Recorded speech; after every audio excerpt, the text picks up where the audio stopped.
miles de casos que ocurrieron en pocos meses en España. Entonces, la sinopsis, pues ya han visto, es el martirio de los padres dominicos de Almagro durante los primeros compases del conflicto. Yo me canso de decir que no es una película de la guerra civil, sino que es una película en la guerra civil, porque realmente no hay guerra. Es decir, estos hombres no llegaron ni a conocer prácticamente el conflicto bélico que vino a posteriori.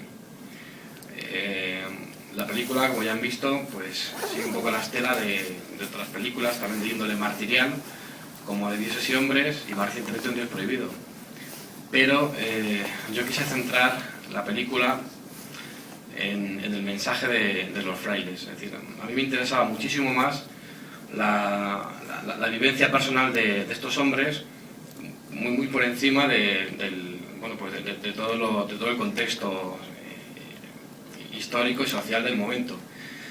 De hecho, como ya habrán visto, la política se soslaya completamente. No me interesaba la de entonces, tampoco la de ahora. Y bueno, pues mi interés era centrarnos en la parte personal y espiritual de unos hombres que vivieron su pasión y muerte, pues por su fe. O sea, esta gente no murió por ideas políticas, esta gente no murió tampoco por ser militares ni apoyar ningún tipo de levantamiento, porque ellos ni eran políticos ni eran militares. Como dice el padre prior en la película, solamente somos frailes dominicos. Entonces, la idea siempre fue esa, soslayar completamente la política y centrar la película en el mensaje de estos testigos de la fe, ¿no? Lo que se busca es recordar una parte de todo lo que sucedió dentro de la guerra civil y de algo que nosotros defendemos que existió desde mayo de 1931, que fue una persecución contra la Iglesia. El tema del martirio y el tema de la historia es absolutamente real, de tal modo que los mártires están enterrados en el convento de Almagro. En la iglesia del convento de Almagro, al final, hay un monumento en donde están recogidos todos los cuerpos, menos de 3 que murieron en Paracuellos del Jarama y otros 3 que murieron en Manzanares. El resto, protagonistas de esta historia, están ahí enterrados. Se ha grabado en el mismo lugar, ¿no? Hablaban los actores de la emoción de entrar en el mismo sitio, por parte de los milicianos de sentirse dueños de aquel lugar y por parte de los frailes de ser el lugar donde vivían. Así que ya no solo por la emoción del rodaje, sino por la historicidad. Es una historia absolutamente veraz y por eso al final se han puesto los rostros de los mártires, incluso de esa religiosa que aparece en la escena. Están todos en proceso, la causa está muy avanzada y si Dios quiere pues les veremos en los altares. Por parte de la Iglesia damos las gracias a Óscar y a todos los actores por recordar a estas personas, para nosotros santos, pero esta historia real. Básicamente, para hacer el guión, Gemma González Regal y yo nos hemos basado en documentación.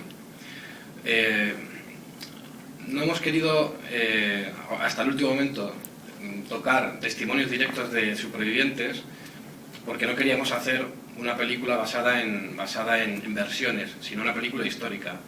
Para ello hemos utilizado pues, las actas de la causa general, donde al acabar la guerra, pues el gobierno de Franco, como saben, hizo un macrojuicio prácticamente en toda España. Otra de las fuentes ha sido un libro del padre Getino, del año 41, quizá el más fresco en ese sentido, porque estaba todo recién. Y bueno, y luego también tuve la ocasión de compartir pues, esta historia con un testigo muy de primera mano, porque era monaguillo de los dominicos allí en Almagro, aún vive, y este señor aportó frases literales, bueno, descripciones, digamos que aportó la parte más humana y quizá menos documentada, evidentemente. Por otra parte, bueno, ahora mismo hay una literatura extensísima también sobre el martirio, con lo cual también, digamos, la parte teológica de la película, pues la hemos sacado incluso de una carta del Papa Benedicto XVI que hablaba sobre el martirio. Bueno, la parte histórica, como les digo, pues parte de las actas, de los juicios que siguieron al fin de la guerra, y parte de libros de época, por ejemplo, hay un historiador, aparte del padre Getino hay otro que siempre me olvido, que es Antonio Montero. Antonio Montero, que también aporta además muy recientemente aportó lo que ocurrió con los 3 chicos jovencitos que mueren en Manzanares, y hasta hace muy poco no se sabía lo que había pasado con ellos. Se sabía que los habían detenido en Manzanares, un tal Miguel Valle, y que habían muerto, pero no sabían cómo ni qué sitio. Hace relativamente poco, pues Antonio Montero aportó estos datos.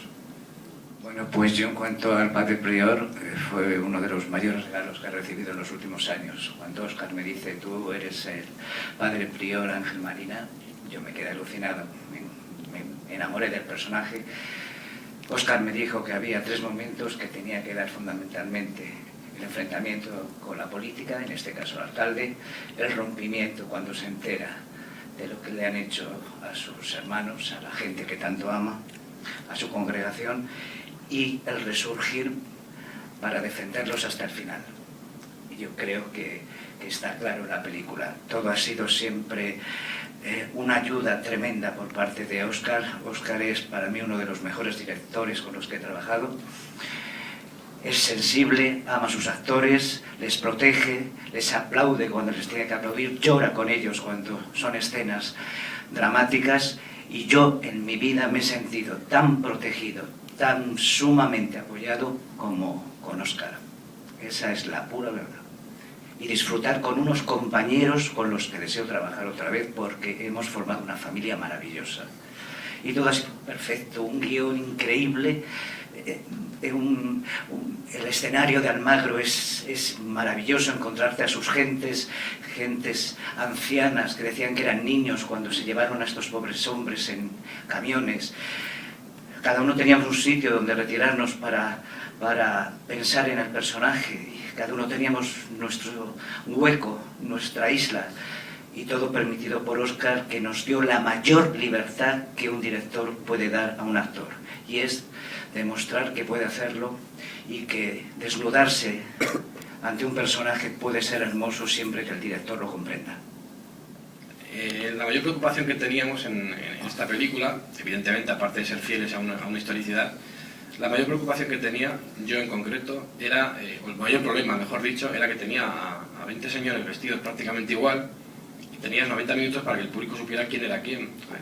Ese fue, digamos, el principal problema que tenía la película. Para ello se hizo un casting bastante riguroso, en el que buscábamos, en el caso de cuando había fotos, como las había, pues un parecido físico, pero sobre todo que el actor pudiera aportar una diferencia real al personaje. Como te digo, con 20 hombres vestidos de hábito blanco es muy fácil no saber quién es quién hasta el final de la película prácticamente. Eso por una parte. Para la parte de los milicianos, reconozco que fue más sencillo. Fue más sencillo porque Antonio Esquinas, aquí a mi derecha, apareció en el casting. Bueno, yo de hecho me cogió fuera de la sala y salió el cámara a avisarme: tienes que ver a este hombre. Antonio venía ya de casa. Antonio venía de casa ya, el hombre. Y aparte, bueno, ya lo habéis visto, me parece un extraordinario actor, y con él fue todo muy fácil. Lo entendió. Yo le expliqué en 2 líneas lo que quería, es decir, no quería un criminal, sino un señor sin una base cultural, evidentemente, y seguramente muy manipulado. En el caso de Manuel Aguilar, que le tengo aquí a la izquierda, pues me pasó un poco como con Antonio. En cuanto le vi, supe que tenía el prior, y además el prior era muy importante porque lleva el peso de la historia durante 2/3 de película, luego la coge el padre maestro, y bueno, pues con Manuel ha sido también tremendamente sencillo. Casi lo más complicado estaba en mi cabeza, y era pensar, conseguiré encontrar una diferenciación, pero sí, fue muy sencillo. Que la verdad es que ha sido maravilloso el rodaje, trabajar con Óscar y encima poder contar una historia que yo creo que va a llegar a mucha gente, y además pues reivindicar un poquito desde aquí pues este trabajo que pongo con mucho esfuerzo, con mucho cariño, con mucha ilusión se ha podido sacar adelante, y bueno, que se puede hacer cine sin necesidad de gastar dinerales, y que eso es importante también, ¿no? Si quieres contar una historia, si quieres sacar un proyecto adelante, solo con la ilusión y con las ganas se puede hacer. Hombre, que si tienes mucho dinero y ganas, pues fantástico. Pero bueno, si lo que se trata es hacer cine y contar cosas, así se puede hacer muy bien. Y nada más, pues mi personaje realmente pues es un personaje, pues es el cocinero del convento y a pesar de ese drama que pueda tener o que pueda vivir, siempre le daba un poquito de un tono de comedia, que siempre dentro de todo lo malo o de todo el sufrimiento que estaban teniendo, pues le daba un puntillo ahí simpático por lo menos. Y nada más. ¿Y los actores? Pues sí. Bueno, trabajar con Óscar la verdad es que resultó muy fácil y muy sencillo, es cierto. Hablábamos antes de la escena incluso de por dónde íbamos a ir, por dónde no. Y realmente el peco es lo que decía él, ¿no? Del peco no se tiene tanta información como se tienen de los frailes en ese sentido. Con lo cual le puede dar un pasado y jugar un poco a este tipo que cuando estuve en el rodaje con él era una sensación de poder brutal, porque un tío ignorante, inculto, alcohólico, que pegaba a su mujer, en una situación de vida normal no es nadie, en una situación de guerra es Dios, pero no era inteligente, era un tipo que disfrutaba simplemente con la violencia. En ese momento es tremenda la sensación porque la adrenalina estaba por las nubes, eres Dios, así, el peco era su casa, entraba al convento y el convento era su casa. Cuando termina el rodaje te tiras 3 días diciendo, voy a ver si me quito esto de encima, porque se disfruta mucho, pero luego son personajes de los que tienes que decir, vamos a echarlos. Con lo cual yo estoy contentísimo con el presupuesto que tuvimos, con el rodaje y con que hayan venido ustedes a ver la película. Gracias de verdad.